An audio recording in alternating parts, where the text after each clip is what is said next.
മനു, നമ്മൾ പാലക്കാടിൻ്റെ രാഷ്ട്രീയം പരിശോധിക്കുമ്പോൾ പാലക്കാട് പൊതുവിൽ അവിടുത്തെ നിയമസഭാ മണ്ഡലങ്ങളുടെ ചരിത്രത്തിൽ കൃത്യമായ ഇടതു മേൽക്കോയ്മയുണ്ട്. പക്ഷേ ലോക്സഭയിൽ കഴിഞ്ഞ തവണ അപ്രതീക്ഷിത തിരിച്ചടിയുണ്ടായി. എനിക്ക് തോന്നുന്നു 11,000 പരം വോട്ടുകൾക്ക് മാത്രമാണ് വി.കെ. ശ്രീകണ്ഠൻ വിജയിച്ച് കയറിയത്. ഇത്തവണത്തെ ഒരു സാഹചര്യം പരിശോധിക്കുമ്പോൾ ഇടതുമുന്നണിക്ക് തിരിച്ചെത്താൻ കഴിയുന്ന രാഷ്ട്രീയ സാഹചര്യത്തിലേക്ക് അവിടെ കാര്യങ്ങൾ മാറുന്നുണ്ടോ? പാലക്കാടിൻ്റെ ഒരു സവിശേഷത അത് ഇടതുമുന്നണിക്ക് ഈ സൈറ്റ് സൂചിപ്പിച്ചതുപോലെ വലിയൊരു ശക്തി കേന്ദ്രമുള്ളൊരു സ്ഥലമാണ്. പക്ഷേ അവിടെ നിലവിൽ ജയിച്ചു നിൽക്കുന്നത് UDFന്റെ MP ആണ്. BJPയും വലിയ പ്രതീക്ഷ വെച്ച് പുലർത്തുന്ന ഒരു മണ്ഡലം. സൈറ്റ് നേരത്തെ സൂചിപ്പിച്ച ആ ഒരു ഫാക്ടർ കൂടി അവിടെ വളരെ പ്രസക്തമാണ്. ഭൂരിപക്ഷം 11,637. അപ്പോൾ ആ ഒരു ചെറിയ ഭൂരിപക്ഷമേ വി.കെ. ശ്രീകണ്ഠന് കഴിഞ്ഞ തവണ ഈ വലിയ അനുകൂല തരംഗമുണ്ടായിട്ടും നേടാൻ കഴിഞ്ഞു. പക്ഷേ ഇത്തവണ വി.കെ. ശ്രീകണ്ഠൻ കുറെ കൂടി കരുത്തനാണ്. അദ്ദേഹം മണ്ഡലത്തിലുടനീളം പ്രവർത്തിച്ച് പ്രത്യേകിച്ച് ന്യൂനപക്ഷങ്ങൾക്കിടയിൽ വലിയ ജനസമ്മതി നേടിയിട്ടുണ്ട്.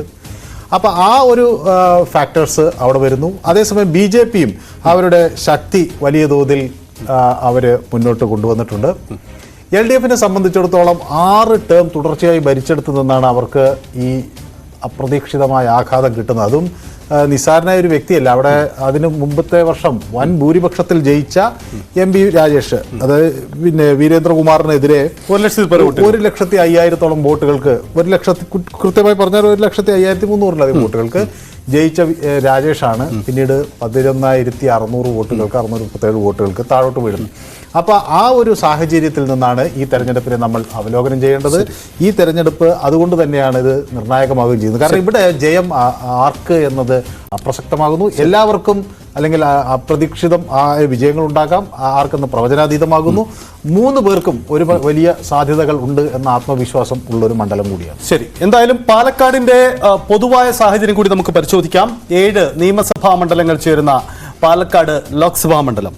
പട്ടാമ്പി, ഷൊർണൂർ, ഒറ്റപ്പാലം, കോങ്ങാട്, മണ്ണാർക്കാട്, ഒപ്പം മലമ്പുഴ, പാലക്കാട്, ഇങ്ങനെ 7 നിയമസഭാ മണ്ഡലങ്ങൾ ചേരുന്ന ലോക്സഭാ മണ്ഡലമാണ് പാലക്കാട് എന്നതാണ് പൊതുവായ രാഷ്ട്രീയ സാഹചര്യം. ഒപ്പം പാലക്കാടിൻ്റെ പ്രത്യേകതകൾ പൊതുവിൽ പരിശോധിക്കുമ്പോൾ മറ്റ് നിരവധി ഘടകങ്ങളുണ്ട്. കാരണം അവിടുത്തെ വോട്ടർമാരുടെ എണ്ണം പരിശോധിക്കുമ്പോൾ 3 ലക്ഷത്തിൽ പരം വോട്ടർമാരാണ് പാലക്കാട് ലോക്സഭാ മണ്ഡലത്തിൽ കഴിഞ്ഞ 2019 കണക്ക് തന്നെ പരിശോധിക്കുമ്പോൾ ഉള്ളത് എന്നതാണ്.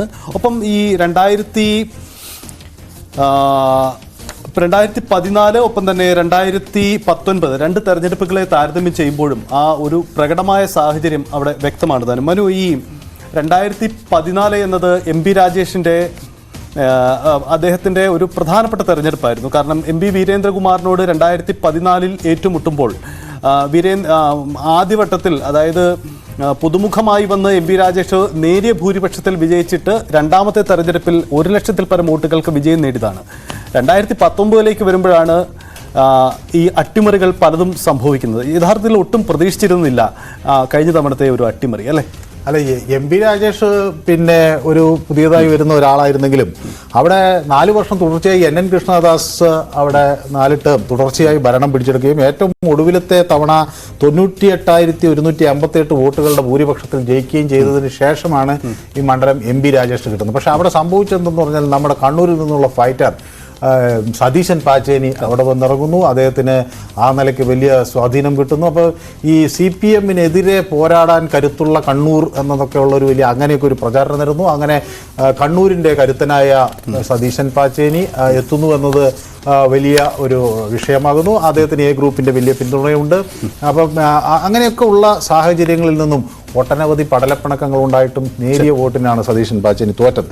അങ്ങനെയാണ് രാജേഷിന് അങ്ങനെ അത്. പക്ഷെ അതിന് അടുത്ത തവണ ഇത് കണ്ടുകൊണ്ടാണ് MP വീരേന്ദ്രകുമാറിന് അവിടെ സീറ്റ് നൽകുന്നത്.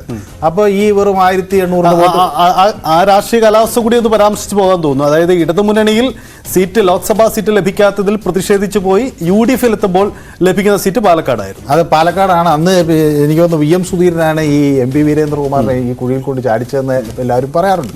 കാരണം അദ്ദേഹം VM സുധീരൻ അന്ന് MP വീരേന്ദ്രകുമാറിനോട് നിർദ്ദേശിച്ചത് ഇത് 1,800 വോട്ടിൻ്റെ മാത്രം ഒരു ചെറിയ ഡിഫറൻസേ ഉള്ളൂ. അപ്പോൾ സ്വാഭാവികമായും അവിടെ വീരേന്ദ്രകുമാറിനെ പോലെ കുറെ കൂടി രാഷ്ട്രീയ പരിചയവും പക്വതയൊക്കെ ഉള്ള ഒരാൾ മത്സരിച്ചാൽ അത് അനായാസം ജയിക്കാവുന്ന ഒരു സീറ്റാണ് എന്നൊരു ഇത് അദ്ദേഹത്തിന് നൽകി. പക്ഷേ അവിടെ MP വീരേന്ദ്രകുമാറിന് പ്രത്യേകിച്ച് ജനതാദളിന് അങ്ങനെ ഇപ്പം ചിറ്റൂർ കൃഷ്ണൻകുട്ടി കെ കൃഷ്ണൻകുട്ടിയുടെ നേതൃത്വത്തിലൊക്കെ ചില ഉണ്ടെങ്കിലും അങ്ങനെ അല്ലാതെ പാലക്കാടിൻ്റെ പ്രധാനപ്പെട്ട മേഖലകളിൽ ആ ഒരു കരുത്തില്ല. അതാണ് പിന്നെ ഈ MP വീരേന്ദ്രകുമാറിന് തിരിച്ചടിയായത്. അതിൽ നിന്നാണ് അതിനുശേഷം, കാരണം ഈ 2009 ഡീലിമിറ്റേഷൻ വന്നപ്പോൾ ചിറ്റൂർ പോലുള്ള മേഖലകളൊക്കെ ഇതിന്ന് പോവുകയും ചെയ്തു. അപ്പോൾ അതുകൊണ്ട് തന്നെ ആ MP വീരേന്ദ്രകുമാറിന് പ്രതീക്ഷിച്ചത്ര പ്രകടനം കാഴ്ചവെക്കാൻ കഴിഞ്ഞില്ല. പക്ഷേ അത് സാഹചര്യം കഴിഞ്ഞ തവണ വളരെ വ്യത്യസ്തമായിരുന്നു. ശ്രീകണ്ഠൻ പോലും അദ്ദേഹം ജയിക്കുമെന്നൊരു പ്രതീക്ഷ അദ്ദേഹത്തിന് തെരഞ്ഞെടുപ്പ് കഴിഞ്ഞിട്ടുണ്ടായിരുന്നില്ല. എന്ന് മാത്രമല്ല UDF പോലും അവരുടെ സാധ്യത ലിസ്റ്റിൽ ഉണ്ടായിരുന്ന ഒരു മണ്ഡലമായിരുന്നില്ല പാലക്കാട്. ഉണ്ടായിരുന്നില്ല. മാത്രമല്ല ശ്രീകണ്ഠൻ അന്ന് പറഞ്ഞ 26-ാം തീയതി മറ്റേ കൗണ്ടിങ് ഞാൻ ഇന്ന് ഓർക്കുകയാണ്. 26-ാം തീയതി കഴിഞ്ഞ് ഞാൻ കുറെ കാര്യങ്ങൾ പറയാൻ എനിക്കുണ്ട് എന്നൊക്കെ അദ്ദേഹം പറയുകയും 26-ാം തീയതി കഴിഞ്ഞ മാധ്യമപ്രവർത്തകർ വിളിച്ചപ്പോൾ അത് ഞാൻ ഓർക്കുന്നില്ല എന്ന് അദ്ദേഹം പറയുകയും ചെയ്തു. മാത്രമല്ല മനു, ഞാൻ ഓർക്കുന്നു ഈ DCC പ്രസിഡന്റ് സ്ഥാനത്ത് നിന്നാണ് അദ്ദേഹം ലോക്സഭയിലേക്ക് സ്ഥാനാർത്ഥിയാവുന്നത്. അന്ന് ഈ KPCCയുടെ DCC പ്രസിഡന്റുമാരിൽ അത്ര ശക്തനായ ഒരാളായിട്ടൊന്നുമല്ല ശ്രീകണ്ഠനെ അന്ന് KPCC പോലും കണക്ക് കൂട്ടിയിരുന്നത്. പക്ഷേ ശ്രീകണ്ഠൻ ഉണ്ടായൊരു നേട്ടം, അത് ഇത്തവണയും ആ ട്രസ്റ്റ് അദ്ദേഹം ഉണ്ടായി. ഒന്ന്, മണ്ണാർക്കാട് മേഖലയിൽ CPM-നകത്ത് ഒരുപാട് പടലപ്പിണക്കങ്ങളുണ്ടായി, ആ പ്രശ്നങ്ങളുണ്ടായി, ആ വിഭാഗീയതയുണ്ടായി. PK ശശിയുടെ തീവ്രത കുറഞ്ഞ പീഡനം എന്നൊക്കെ ഒരു പരാമർശം ഉണ്ടായില്ല, അന്നത്തെ ഓർമ്മയില്ലേ? അന്ന് അന്വേഷണ കമ്മീഷൻ ശ്രീമതി ടീച്ചറൊക്കെ പോവുകയും ഇതൊക്കെ. അപ്പോൾ അത് തീവ്രത കുറഞ്ഞ പീഡനം എന്നൊക്കെ പറഞ്ഞാൽ അതിനെ ചൊല്ലിയുള്ളൊരു ഒട്ടനവധി പ്രശ്നങ്ങൾ വരികയും MP രാജേഷിനെതിരെ P ശശി ഉണ്ട് എന്നൊക്കെ ഉള്ളൊരു ഇത് വരികയും MP രാജേഷ് ഇത്തരം നിലപാടുകൾക്കെതിരെ, അതായത് ഈ സ്ത്രീ പെൺകുട്ടിയുടെ പരാതിക്കൊപ്പം നിന്നു എന്നൊക്കെ ഉള്ള ഒരു നിലപാടാണ് സ്വീകരിച്ചതെന്നാണ് പൊതുവെ ഉണ്ടായത്. ഏതായാലും അതൊരു തർക്കമായി മണ്ണാർക്കാട് മണ്ഡലത്തിൽ 20,000-ഓളം, അതായത് അവിടെ പിന്നെ MP രാജേഷ് 48,625 വോട്ട് കിട്ടിയപ്പോൾ ശ്രീകണ്ഠന്റെ ലീഡ് 78,289 എന്ന് വെച്ചാൽ ആ ലീഡ് എന്ന് പറയുന്നത് 29,000-ത്തിനടുത്ത് വോട്ടിന്റെ ലീഡാണ്. അപ്പോൾ 11,000 ഇവിടെ എടുക്കാൻ കഴിഞ്ഞത് ഈ മണ്ണാർക്കാടിന്റെ ഒരു കരുത്താണ്. അപ്പം മാത്രമല്ല ഈ പട്ടാമ്പിയിൽ 2 തവണ മുഹമ്മദ് മുഹ്സിൻ ജയിച്ച ആ മണ്ഡലത്തിലും നല്ലൊരു ഫൈറ്റ് കൊടുക്കാൻ ഈ മണ്ണാർക്കാട് കഴിഞ്ഞ തവണത്തെ ഭൂരിപക്ഷം നോക്കുമ്പോൾ എനിക്ക് തോന്നുന്നു ഒരിക്കലും അവിടെ നിയമസഭാ ചരിത്രത്തിൽ ലഭിക്കാത്ത ഒരു ഭൂരിപക്ഷമാണ് ലോക്സഭയിൽ അന്ന് അവിടെ ശ്രീകണ്ഠന് കഴിഞ്ഞ തവണ കിട്ടിയത് എന്നുള്ളത്. 2 ഫാക്ടേഴ്സ് അവിടെ നമ്മൾ പരിശോധിക്കണം. ഒന്ന്, CPIക്ക് കുറച്ച് പാലക്കാട് സ്വാധീനമുള്ള ഒരു സ്ഥലമാണ് മണ്ണാർക്കാട്. CPI കാൻഡിഡേറ്റ്സ് അവിടെ മത്സരിക്കാറുണ്ട്, ഒന്നത്. 2, ഇപ്പം രണ്ടാമത്തെ ഒരു വലിയ കേന്ദ്രം, ഇവർക്ക് വോട്ട് 17,000 ചില്ലാനും വോട്ടുകളുടെ ഭൂരിപക്ഷം കിട്ടിയ ഒരു സ്ഥലം പട്ടാമ്പിയാണല്ലോ.